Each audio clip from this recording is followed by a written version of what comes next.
CPM senior నాయకుడు ఎర్ర శ్రీకాంత్ మృతిపై దిగ్భ్రాంతి వ్యక్తం చేశారు సిపిఎం నేతలు.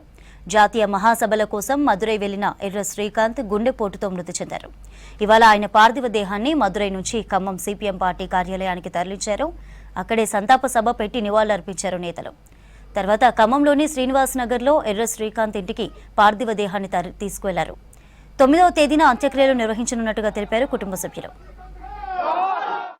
శ్రీకాంత్ ఖమ్మం జిల్లా కమ్యూనిస్ట్ ఉద్యమంలో ముఖ్యమైన నాయకుడు. ఖమ్మం పట్టణంలో కార్మిక వర్గ నాయకుడుగా ఎన్నో సమస్యలపైన పోరాటాలు చేసినటువంటి అనుభవజ్ఞుడు. దురదృష్టవశాత్తు నిన్న మదురైలో పార్టీ అఖిల భారత మహాసభలో ప్రతినిధిగా పాల్గొంటూ హఠాత్తుగా గుండెపోటుతో మరణించడం జరిగింది. ఆ కామ్రేడ్కు సిపిఎం కేంద్ర కమిటీ తరఫున విప్లవ జోహార్లు తెలియజేస్తున్నారు. ప్రజా సమస్యల పరిష్కారం కోసం అట్లాగే ప్రత్యేకించి ఖమ్మం 3 టౌన్ని పరిరక్షించాలని చెప్పేసి అనే ఉద్యమానికి కన్వీనర్గా ఆయన నాయకత్వం వహించి నడిపించారు. ఖమ్మం పట్టణంలో 3 టౌన్ నుంచి మార్కెట్ యార్డ్ని తరలించేటటువంటి సమస్య మీద ఆయనే మొత్తం అక్కడ ప్రజల్ని సమీకరించి ఉద్యమాన్ని నిర్వహించి అందులో విజయం సాధించారు.